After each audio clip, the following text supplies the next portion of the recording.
What's up, guys? Welcome to episode 2 of the Ask a Creator Economist podcast. I'm again joined by Thomas Euler and Jonas Rubel.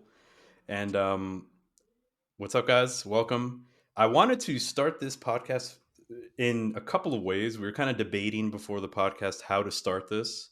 Like, what are some cool ideas? Like, let's jump in, tell some stories, try to make it relatable to the topics, of course. But we were kind of going back and forth before the episode, and it brought up a super interesting point to me, and it's this idea of like hooking the user, right? And basically, without giving too much away, we had two camps between the three of us. We had one camp where we want to kind of banter, show you guys like one side of us, and then the other camp, and I won't tell you who it was first, um, is just a little more interested in giving useful information off rip, which I also understand the appeal.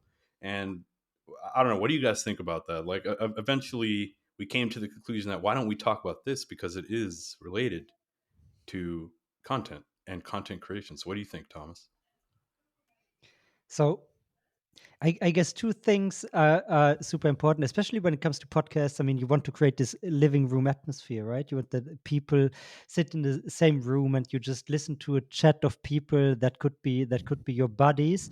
And then, of course, in a real living room, conversation is not always super focused. You go left, right, and that is something that a good podcast manages to capture. And then also, you don't want that your time is wasted. So it cannot be too much. I also think it's individual preference, right? Some listeners, I mean, all podcasts that have some off-topic bantering going on, they always mention how some people complain about it, some others love it. I tend to like it unless it goes too far away from something that interests me. Then I tend to hit the skip button. If I'm already friendly to the podcast, and if I'm not yet already friendly to the podcast, then I switch off and think, okay, never mind. Yeah, I suppose it depends on the topics, right? So we kind of talk a little bit more about like actual advice. You could call it like soft consulting or soft, I don't know, soft advice, or even hard advice for that matter. So for us, it's a little bit more tricky where you kind of want to establish like a tone. We want people to get to know us, like who's behind the camera, so to speak. So Jonas, to reveal, Jonas kind of agreed with myself where you know when you listen to podcasts, especially a medium like podcast, which is something long format, um, it could be heavy. If it can be heavy if it's just smacking the user in the face with like rich content after rich content. So I personally like the reprieve. Jonas, what do you think? Yeah, same here. Yeah, I like a little loose intro just to get a hang of it. Also to get in the mood for what's to yeah. follow. And yeah, usually sometimes these little sections where you divert left and right also provide the most insight, or can be the sections. Yeah, yeah. So overall, I would say, especially for short intros, for intro to an episode, a little like storytelling. I don't know what just happened last week. What did you do yesterday? Like something like this, always feels good as long as Yeah. it doesn't get super boring. Obviously, I mean it depends on. Some people can tell you how they went grocery shopping for an hour straight, and you feel super entertained. And then there's other people that tell you like a actually interesting story, but still make it manage to make it sound boring. I guess it really Uh, depends on the person that's doing it, right? There are some, I know exactly. some pretty fantastic natural storytellers, and they can captivate you with, like you said, a story about going to the market. Yeah. You know, So guys, let's do a special episode where Jonas talks 1 hour about going grocery shopping, and then the listeners can vote on how entertaining it was. Let's I'm see. looking forward to this one. wait, Jonas, that is actually a good question though, because so me and Thomas live in Germany. Is there a difference between like the grocery store experience in Austria compared to Yeah, Germany there's where you one live? major difference, and that What is is it? that people here are actually friendly. Do That's they that's the stare as overall much as? major differentiator between your like being in town experience between Germany and Austria. People tend to say hi. People might even ask you, "How was your day?" You No. might have a little chit chat in between. Like people are overall friendly, and they look at you like you're a human being and not just either a customer or, But on the other hand, like the, I don't know, shop employee, the but faceless but one.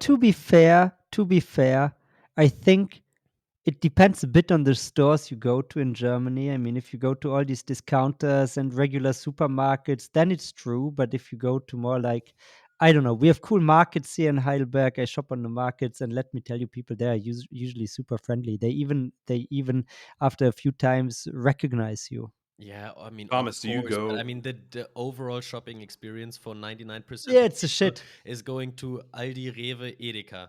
And who actually goes to the market? I mean, some people do maybe once a week on Saturdays, but like where you do your regular grocery shopping, that's usually not where you do it. Do you? Yeah, yeah. I mean, Thomas seems like the you guys call it bio, but in English we say organic market goer or enjoyer. Is that right, Yeah, Thomas? Yeah. We I try to be. mean, yeah, this, but mostly I go to the regular, like you would call it the farmers market in Okay. the States, and this type of Yeah. market is what we usually shop See, I at. haven't seen a farmer's market in, I don't know if I've ever seen one, to be honest. Really. Right. Yeah, I mean, of course I've seen one, but like But where that did I you plan. live Hey, in I Germany? need some carrots. Let me go to the market. Now, usually I just go to the closest supermarket because there I can also get the other shit I need. Yeah, Thomas is like, I need some carrots. I need to find my local farmer. Yeah. Yeah. Fresh from the farm, guys. Fresh Yeah. from the farm to table. Yeah. FTW. Okay, let's get into it, shall Yeah. we? So the topic of today's episode is actually not as linear as the last episode. We kind of had like a pretty general theme for the last episode, which was branding. So if you do want to check that out, head over to your favorite podcasting service. You can find us. We're actually adding it to more services periodically. It just takes a little ramp up time signing up for all the different services. So stay tuned. Check out the website. You can submit questions as well, and then we can get to them, in future episodes. So on that note, I want to bring up the first topic. So looking at my quick little document here, we have question one. Now, this one is going to be directed at Jonas. So, Jonas, pay close attention here. Hi, I'm Marius or Marius. I'm a mountain bike athlete and I have a decent following on social media. My main channels are Instagram and TikTok for short form content, and periodically I also do videos on YouTube. I struggle a bit with playing on all platforms at the same time. What tends to work really well are live streams while riding my bike. So, my question to you guys is, do you have any advice when it comes to publishing content across different platforms? Should I rather focus on one or go multi channel? And how can I streamline my workflow? So, to kind of set you up, Jones, before I pass it to you, Marius is a content creator, makes bicycle content. He has an issue of like of omni platform, right? So omni versus multi, and this is a very common issue that a lot of content creators Wait, have. but briefly, let me. What's the difference between omni and multi? For me, that would have been the same. Well, Omni is Am I stupid? impossible, isn't it? Is omni not the right Cannot be on all the platforms. Mono. mono? Omni, I guess, all knowing, Omni all is seeing. all. Yeah, What we're yeah, talking that about makes is some more sense. than one channel at the same time. Yeah, Yeah. just trying to sound smart. Yeah, true omni would be all. Backfired. Okay, so mono versus multi. That's what I meant. Um, it's a huge issue. You have two. You have basically this is the most bipartisan debate you could think of, where it's do you master one channel and become the go-to person of one channel, or do you spread yourself as thin as possible to try to reach the widest audience? I guess it depends what type of content you're creating, how large your niche is, how big your category is. So, Jonas, I shall pass it to you on that note. So maybe first thing, I think going multi-channel is a creator's 101 these days. So you can barely afford to be on a single platform only. I mean, there's few people that might be happy with Instagram only if they never do video and yeah, don't like to do the TikTok style.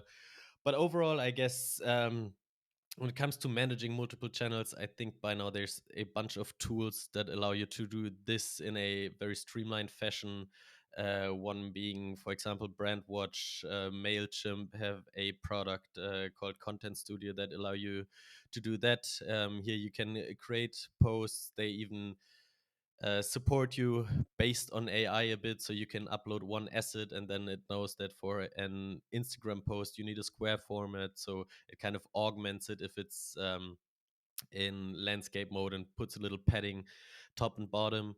You can schedule it in a way where you would say, hey, if I want to publish a video on YouTube, but I want to create teasers and trailers for it, then you can publish, a few teasers on TikTok and Instagram, maybe publish one that goes out in parallel to the YouTube video, like, hey, live now, swipe up, watch the full video. I think these tools help a ton in basically managing your publishing schedule. When it comes to interaction, I haven't really seen what this would look like. So replying to DMs, all that kind of stuff. Um, but at the same time, maybe one thing that also goes towards the question, should I rather focus on one or go multi-channel? So first of all, yes, I guess multi-channel, having a presence on many platforms does totally make sense. Then also oftentimes the type of content you just produce kind of dictates which platform is better suited for it. Is it longer form? Well, obviously YouTube. Is it short and portrait mode? Then it's maybe more suited for a story. um, Nonetheless, I think what helps or what can be a useful addition to all of this is maybe a own platform that you can create as a conversion target, and where you can tell your fans, hey, if you want to stay up to date and maybe even receive notifications once in a while, that you create a landing page for yourself, or set up a Unyfy platform, basically something where you can direct all users to, and where you have, like, basically where you own the contact to them. Because don't It's forget, kind of like a link tree, right? A link tree that actually does things as well. pretty much like the link Link tree tree is would be super like limited. the simplest Yeah, form of this conversion target, so to say. yeah.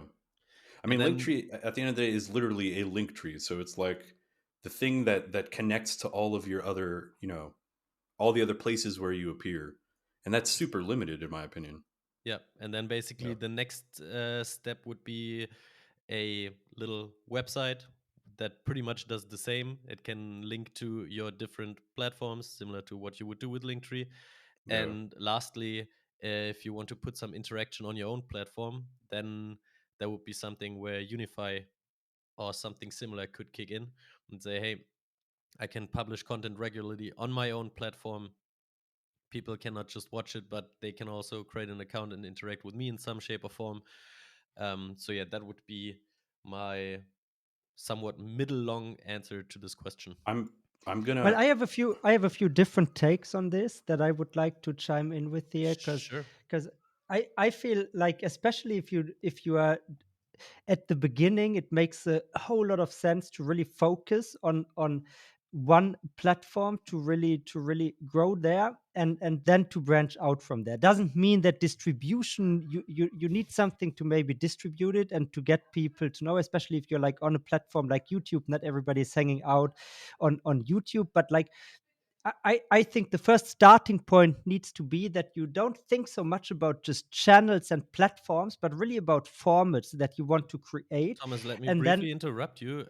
sure. So then you need to put a disclaimer. Are you talking general creator advice? Because it specifically says in the question he has a decent following on social media, and so he's basically past that step. So it kind of depends if we're talking to like general advice for new creators or whether we're answering the question well, at hand. I think it's important to address Marius, but try to also cast like a slightly wider net for anyone who's maybe in a similar boat. Sure. So I think we Yeah, can we and I can think, yeah, we can come back to Marius. I mean, and Mary's is asking, like focus more or do this, and I guess there is a cutoff point where you can then develop new formats.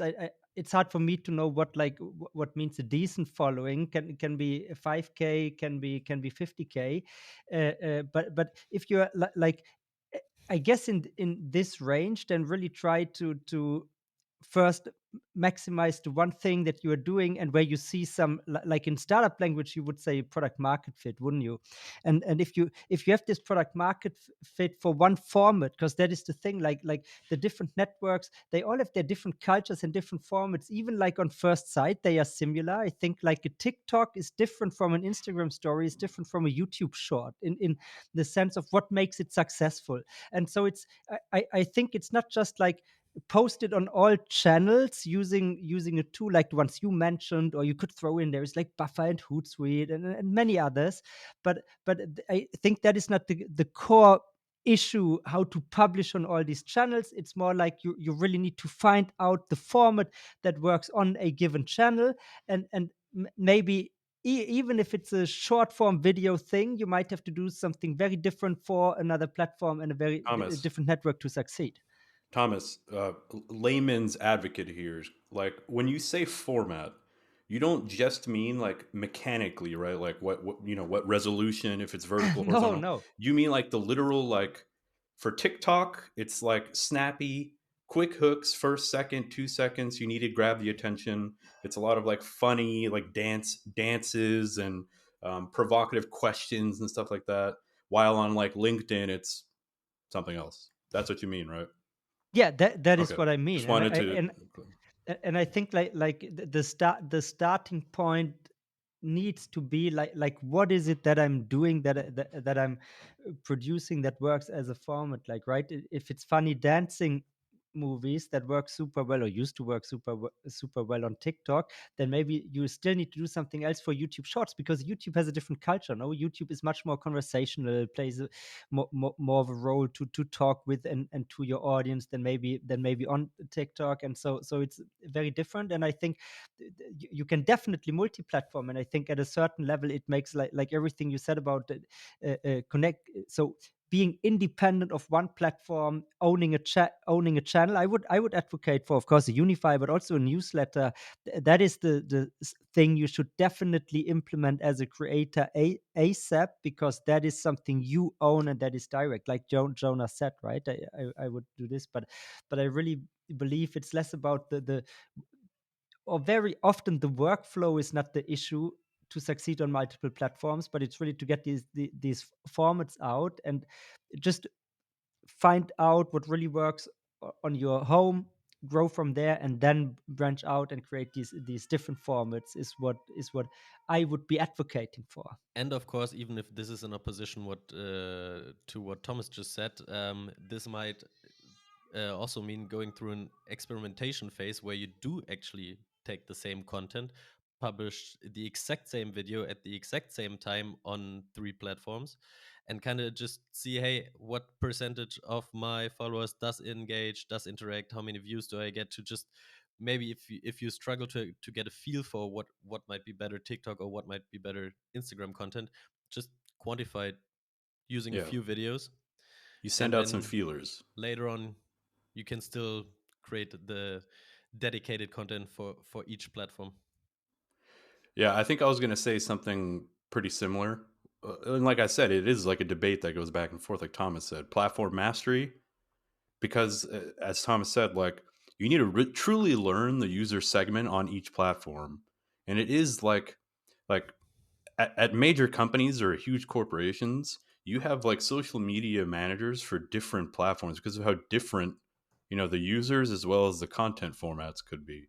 And I think bringing it back to Marius or Marius specifically, um, short form content is probably going to be the most effective thing for two reasons. Number one, it's the type of content, him as a mountain biker, it's the type of content that is almost perfect for shorts because of how, like, I mean, I don't know too much about mountain biking, but Jonas, wouldn't you say there's like big moments where like he clears a jump or he clears like a tough part of a trail that might be like 4 or 5 seconds or something like that? Is that Yeah, is that fair to say? it a longer video tends to have like these banger moments, and Yeah. then there's obviously some filler material Okay. because you can't just do all of this, and you need to kind of build up to that. Yeah. So, and then the second reason is that there's already existing content that he could snip up for those different short form things. And a tertiary reason, or like the third hidden reason of why shorts is super important, is that YouTube Shorts currently has one of like the biggest opportunities for creators, because it's one of the most used but the least populated. I don't know why. Maybe I'll pull up an article or something and put it in the show notes for you guys afterwards. But there's like a massive opportunity, and a lot of like unfilled niches on YouTube Shorts specifically, and they're making a huge push to actually go into to actually get creators to come onto Shorts, because they really lack a lot of creators. So that'd be my just icing on top for Marius. Focus on short form content. Focus on having, consider getting your own platform where it can be essentially like the headquarters or the hub for most of your fans. Shameless plug. Check out Unyfy. That'll work perfectly for you, Marius. And on that note, I think that I, anybody have anything else, Thomas? I guess there's one more angle that we could bring up, because he explicitly mentions having audience on Instagram and TikTok. If it would be just TikTok, depending on where your audience is based, like if it is mostly US based, maybe then it makes, from a de-risking standpoint, sense to grow something outside of TikTok quickly, because is all the ongoing debate about TikTok potentially being banned at some point. So yeah, that would be like one very Is that specific true? TikTok point. Yeah, I mean, there is TikTok this might get ongoing banned. debate Is in the that in the US, and then US or? I also, yeah, in the US, but I also, you heard this from different states. Let's see if this comes to fruition, and there could And be different workarounds. But yeah, and probably it's not going to be a straight up ban, but they're more likely to ban like specific practices that TikTok employs. Basically, data protection, data privacy in that realm, and then it's going to be up to TikTok to either react and address this in some shape or form, or then be non-compliant. So they're not going to say basically TikTok is forbidden, but rather sharing of Right. information, so and yada yada, and then basically make it hard for them to be compliant. I and heard something about. Go there ahead, could still be Thomas. a sell. There could still be a sell that happens where they sell TikTok US to a US based entity completely, and there it might not happen. Just We won't linger on TikTok too long, but I did hear like an interesting, uh, I guess I'll call it a conspiracy theory. Um, but is it true? Maybe one of you guys know. Is it true that TikTok bans negative or controversial content on the Chinese version of TikTok, but they like promote it via the US, Germany, UK version of TikTok? Have you I guys mean, heard anything about that? I think it's not conspiracy to think that they would ban China critical content in China I itself. hear it's deeper I than that think though. that's pretty much a given. How I hear it's they, deeper if than they that. promote it specifically in other countries, this I wouldn't know. Okay. But I'm It pretty has sure, something to like do with within like, China, if it doesn't get banned, then at least it gets basically shadow banned, receiving very low right. visibility. That I would Okay. think. Yeah, I I mean the I mean, conspiracy part. Go ahead. there is stuff that I read where people compared, like Chinese teenager TikTok versus US teenager TikTok, and the one for the Chinese users was making you smarter and intelligent content, and the other Yeah, one it's had also like just stupid content. That is so, but if that is like a data point that is just not representative, or if it is, I cannot judge, so I have no clue, but but hey, I mean, I it's would assume possible. overall it's optimized towards stickiness. So if you're a user that tends to look for educational content, regardless of whether you're in the EU, US, or in China, then that's what the algorithm will feed you. Simply so you yeah. keep coming back. Whether there's a bias in how much this is preferred and suggested. Yeah, I guess it's the chicken or egg problem. Like there's people who say that we're fed that content because we want it, or do we want it because we're fed that stuff? And hey, this is to bring it back to our theme, or our previous question. TikTok creates the right content for the right user on the right platform. So they're very good at doing like segmented content formats. So it seems that TikTok's doing it right. I guess so. Yeah. But anyway, bringing it back, guys, we're going to move on now to question 2. And this one is going to be for Thomas. And I'll just go ahead and get right into it. So, question 2: I have a good friend that was successful selling NFTs. That project kind of faded and lost momentum. Many people have made a lot of money from it, others lost a ton. Lately, it seems like a lot of shady stuff is going on in the field. I'd like to learn more and get involved in Web3 because despite all of the negative developments, I see the potential. Hashtag more ownership and control for creators and stuff. But I am unsure how to do it, and crucially, unsure how to do it ethically. Okay, so this is like not just an execution question, but also an ethical question. You guys seem to know a bit about that stuff. So, what Web3 approaches would you recommend to a medium video video creator like myself, and which should I refrain from? Appreciate the tips, and Ron is great. Wow, thank you. You guys seem to understand the space quite well. Thanks, Tim. Thank you, Tim. Um, thank you for the compliment, and thank you for the question. I think this is a great question. It aligns very closely to what we do. Um, I think you just made that it's Web comment three. up, Ron. I might have added that myself, but well, you'll No, never I know, mean you're. Jonas. I mean it's a fact, Ron. But Yeah, objective so I truth. guess let's start with the ethical with the ethical part of the question, because I think it's an interesting one. Because of course, like he's alluding to, there is a lot of uh, or a lot of stuff has happened in the NFT space that is really sometimes shady, sometimes an outright scam. And don't scam your users. So let's turn it around. It's not only don't scam your users, but the starting point should be the question and finding a good answer of like what provides value to my users, and then you can create something that your users will like. And if you are a video creator, most likely this has to what your users want and value has much more to do with the video stuff you're doing than with NFTs. So let me let me tell you a few things that came to my mind and that I would recommend you. So first of all, if you don't sell NFTs, but use NFTs to create a product that your fans want and give it a descriptive name. So don't sell them NFTs. So what can you do? For instance, you can, for instance, use NFTs to create something like an access pass, right? You have like people can buy this limited edition object, and that gives them access to special video content that only they can access. A bit like a membership club that you create using this as the membership ID card that only so and so many people can have. So if you want to do this, then maybe don't sell them the NFT, but sell them the access pass. Maybe find a cooler name depending on what fits to your brand and what you do on your channel. I assume if you're a video creator, you're on YouTube. If not, sorry for that.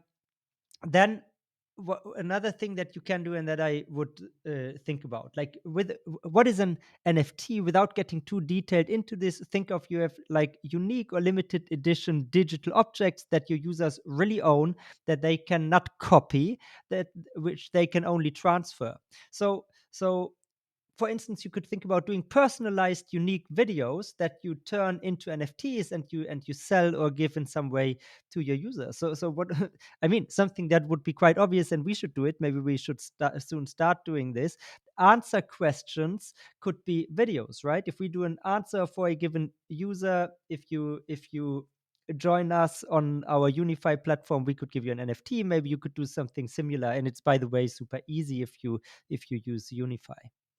Um, another good idea, because you also ask for what not to do and what should you refrain from. So I think one clear thing: don't promote NFT projects that you don't understand, because they offer you a shitload of money. I mean, all the creators who did it, one of the biggest ones here in Germany is a guy called Montana Black. He happened to promote an NFT scam project, got a big pushback from his community, rightfully so. So don't do this. And don't create like speculative NFTs and promote them as a chance to get rich for your fans, because then you enter this shady territory where you don't want to be. So long story short, look at it as like a cool toolkit to provide these limited editions and combine your content, which is why the people follow you, why you have an audience in the first place, and then just use this instrument to create something that is valuable to them. Yeah, I mean, there's kind of an epidemic. I mean, when you mentioned like what are the list of things not to do, I was like thinking, how much time do we have? Like, there's way too many horrible use cases of, especially in this past bull run that we just had. But essentially, the idea is this: like, there's an epidemic going around where people are starting to understand the power of like digital products, right? Like, what are the two core benefits of like digital products? They're highly scalable and they have significantly less overhead. It's the same reason that like SaaS is such a lucrative business model for a lot of companies, right? You create it once, you sell it, infinite amount of times hosting or whatever. And digital products have that same type of allure, especially Web3 stuff like NFTs, because not only are you doing that where you're selling digital products, or not only were people doing that, um, these digital products had this like fugazi or faux value that was getting pumped up by the like perceived value of other users, right? And the incentive of those users to pump up the prices even more. So it was literally like, it's actually very clever how they did it. And as Thomas mentioned, it's like extremely scammy, and it is just like a quick money grab, and it's like a fast ticket. I mean, like Thomas, your reference to what is his name, Montana Black, Yeah. like a little bit of an obscure reference. I don't know if a lot of people know him, but a very big reference that maybe a lot of listeners might know is Logan Paul. I mean, he did that something zoo. It's like where you buy an NFT of like an egg, and then you can stake it and get tokens, Hatch and it. then the egg Mhm. hatches. What is it, Jonas? I just said and hatch it. And Hatchet. Yeah, yeah, okay. I thought you knew the name. I thought you giving me the name of it. But anyway, turned out to be a scam. A big PR backlash. He didn't know how to handle it. He released some statements saying that he'd refund people. Created like a $10 million fund to refund some of the people who bought this stuff, or 2 million or something like that. So yeah, like this is like a huge YouTuber, right? Like a huge influencer, maybe one of the biggest digital Crypto zoo. creators, especially in Web3. Crypto Zoo, there you go. Even the name of it, man, it's a bunch of animals. So yeah, like you essentially want to approach digital products, especially in Web3, with kid gloves, and you want to basically say like, I'm going to create a digital product that, and treat it like it's a physical product. Like, is a customer willing to pay for the value that they're getting in this product? And you have to just keep telling yourself that. You have to not, fall into the fall into like the greedy cesspool of Web3. I mean, it's kind of an easy answer. I don't know, Jonas, do you have anything to add on that? Yeah, we recently talked to a football club, and they had the following take, which I think applies well to this, to what you just said. Basically, when you think about selling an NFT, think about it as with any other product you want to sell. Usually, a product has some sort of value proposition where you say, "Hey, that is what you get for your money." And that something should be something that the user actually wants or needs, otherwise you're not going to sell it, because that it's going to get sold just because it says NFT in front of it. I think those times are pretty much over. So think about it as with any other product. What's the value to the customer? Price it fairly, and then this is still a tool that can work very well, but It's a it needs to have vehicle. a value proposition. Yeah. I would say, especially with NFTs, treat them like vehicles. Treat them like vectors for value, if that makes sense. Great. Thomas, anything else to add? Nope. Any other ideas pop up? Cool. So I guess the to neatly package it in some way, don't do scammy shit, and utilize NFTs as vehicles to give more value, whether it's access or whether it's actual products. You can actually attach discount codes to physical merchandise, to some of these NFTs, and that's that's a super.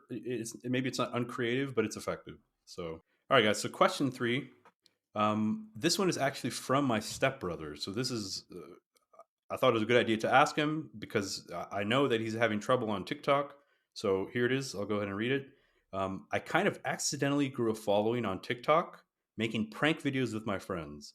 We went viral with a specific prank video, and our fans only want to see that format. Anytime we try to create new ideas, we lose followers. We're unsure how to continue, to be honest. Do we pivot or slowly sprinkle in new stuff? We feel kind of trapped. Thanks in advance. Just to give a little more information, um, whenever they post other videos that don't follow this exact prank format, people will literally like comment on their videos, like, where's the other format?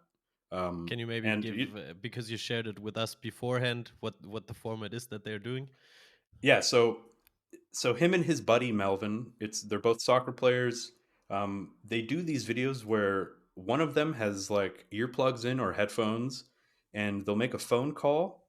It'll be on speaker, and the person that has headphones has to talk to the person on the phone, and the other person in the prank has to like give him like charades and kind of motion and try to gesture to tell him what to say. Basically, So it's like, one person is listening but not talking, and the other person has yes, to talk but yes, cannot hear the person that they're yeah. calling.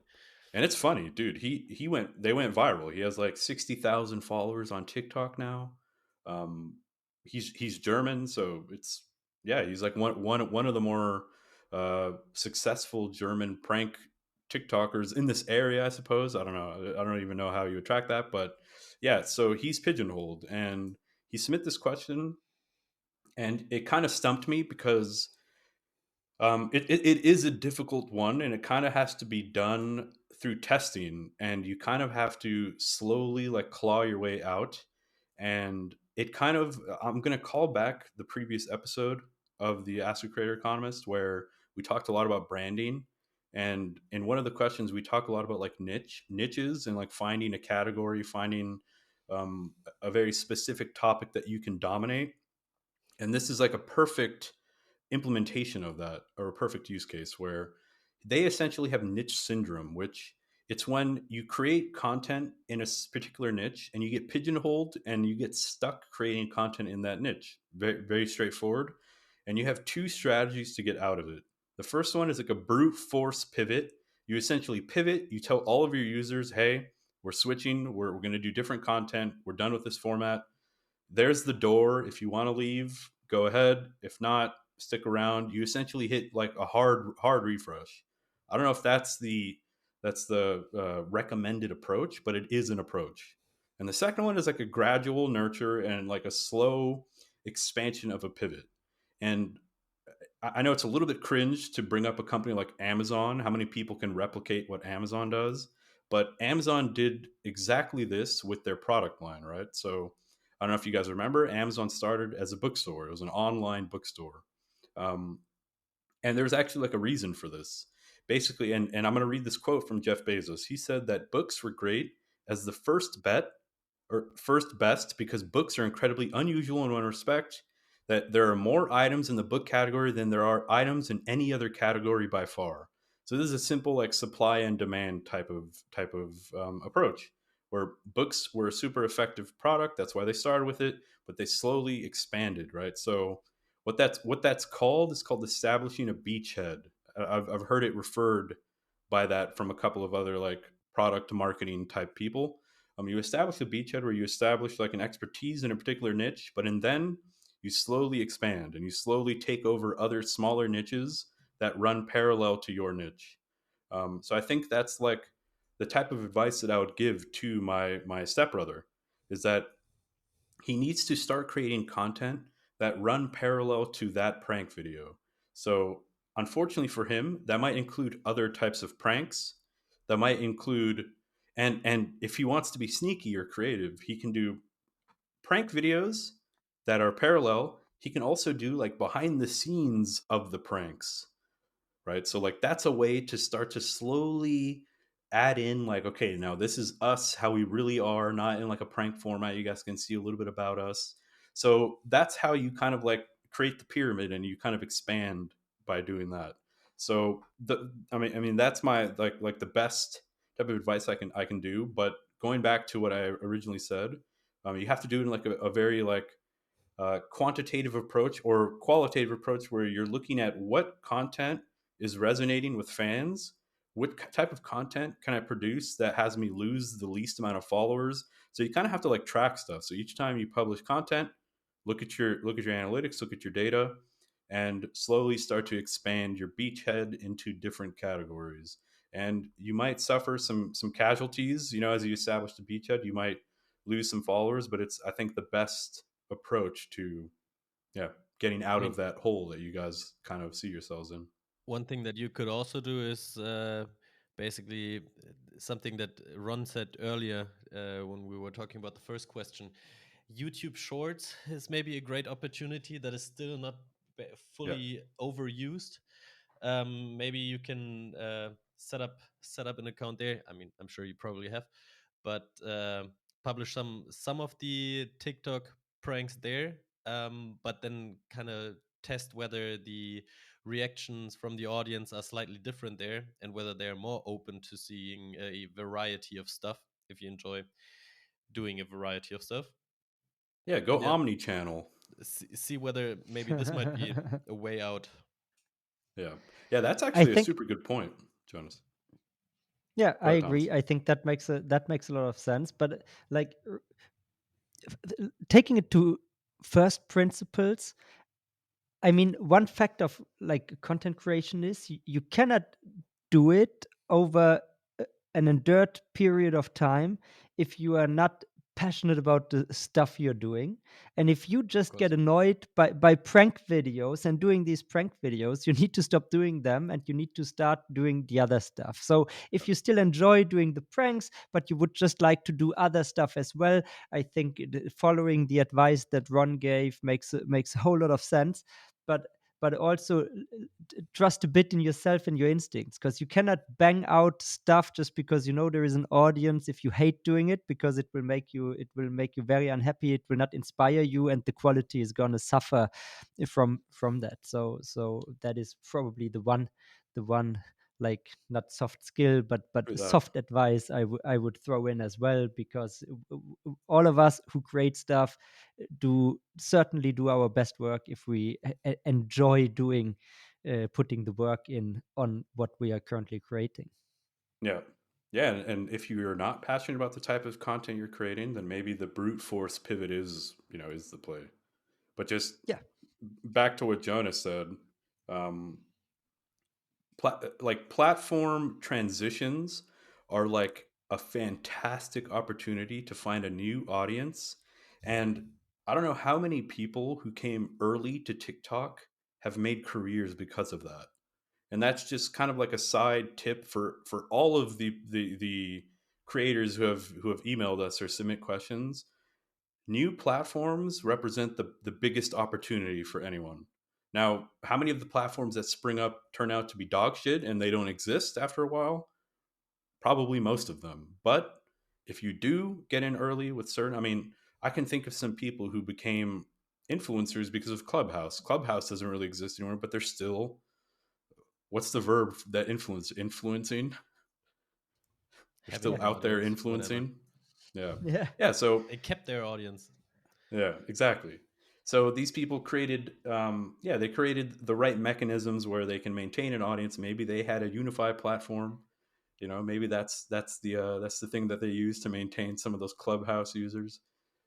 So yeah, that's just like a little cherry on top, a little side tip. Thomas, you look like you got something. I mean, yeah, I mean, like when you talked about like these brute force changes, I thought about like different musicians, and sometimes there are people who just like they do this one album, but then they do the second album, and it's completely different than the one they did before, and then of course the fans will complain, but sometimes these are still great works of music, and they will find a new fan base. But of course, music is a bit of a different genre. But I think if you're on TikTok with this prank, I mean, I would say it's in the entertainer category, and of course it also depends on what your goals are, right? But something that happened often to comedians or actors, even if you mostly do one thing, then this will also become your thing, which you are famous for, which on the one hand is quite cool because you have this recognizable thing that you are doing, but you can also really put yourself in a corner where you will probably you guys have some actors in mind, but you will always play the fighting guy who is an asshole in movies because you did this one role, or you will never get another role. Like if you played El Bundy, it will take 20 years or so until Modern Family comes along and you get a new role because you're just this He's the one same guy in You character, every. you though. can't imagine Benedict Yeah, Cumberbatch in a stupid role. yeah, He's just always like this super intelligent uh, True. guy. Like That is true. yeah. And so now it or really depends if you want who's to Tony have Stark? this niche. Tony Stark. Robert Downey. Yeah, like Yeah. he can't RDG. have a role with low self esteem. Impossible. Yeah. I mean, Yeah, Robert Downey Jr. He's had the biggest career pivot ever, though, because I feel like early in his career, he was kind of like, have you guys seen the movie Zodiac? Yep, no. He's like this kind of that's like super long, fast no? talking, but like drug addicted journalist, kind of gets pushed around by the police a little bit. And now he's like, billionaire playboy, intelligent. I don't know. Maybe it's not the biggest pivot, but interesting. It's a big one, noticeable. Yeah. Yeah. No, yeah, but so if that does, if you want to more do it like, okay, I want to write this one thing that I do for as long as possible and make as much money as I can from it, then probably do this. If you feel like you're more of a versatile entertainer, you want to do different things in your life, play around with different formats, then do. And maybe even like if you think on TikTok the audience doesn't go with you, then maybe start a podcast and do something completely different, and you may take only X% of your followers to this other thing, but you can still start experimenting in a completely new environment with a almost Yeah. fresh start. I told my stepbrother when he first told me about this. I said, "Dude, you need to find what your unfair advantage is." So this is kind of a concept that I've heard a couple of other like digital creators talk about. Digital creators that teach digital creators, and they talk about this unfair advantage concept, of where it's essentially if you're trying to become a brand or trying to create a brand, like what's the thing that you bring to the table that few others have? And it's kind of like a existentially angst-inducing question to ask yourself, because you might not have that thing. At least I don't like asking myself that. But it is an important question you have to ask. Like, what are some of the skills or experiences or any type of concept or element about yourself that you bring to the table that others might be interested in and that others might not have, right? So I told my stepbrother, his name is Mirza. I said, you and Melvin, the guy that you're doing these videos with, you guys are both. I don't even know how it works in Germany, but he's a semi-pro football player, like Division 7 or something like that. I don't know exactly what number, but not horrible. But I said, dude, why don't you do like videos about that? Like there aren't too many Division 7 football players who are also like funny and willing to do like stupid shit on TikTok. Like those are your unfair advantages. Like utilize that somehow. And yeah, I think generally, for content creators, just try to differentiate yourselves. Again, go check out the last podcast we did on branding, which kind of talks a little bit about differentiation and tone and format and all that kind of stuff. Yep. Anybody else got anything else? No, nothing more Nope. to add. I think Alrighty then. to me personally, the little banter episode at the very beginning worked well, and I think we can stick to this. Yeah. Maybe as a little recap with the audience still on board. Yeah, I agree. Yeah, I mean it's a nice way to start an episode, You want to like a little bit of seduction before the hard advice comes in. So anyway, All guys, right. thanks for joining me on this episode. If you guys do like the podcast, please give it a like and a rating. It really helps increase the reach. Share it with a friend, share it with another creator who's having issues. Head over to unyfy.io/podcast. I'll have that in the show notes. You guys can submit your questions. There's like a type form somewhere near the bottom of that page. Head over, submit your questions, and we will do our best to get to them in future episodes. Thank you guys for joining me, and I will catch you guys in the next episode.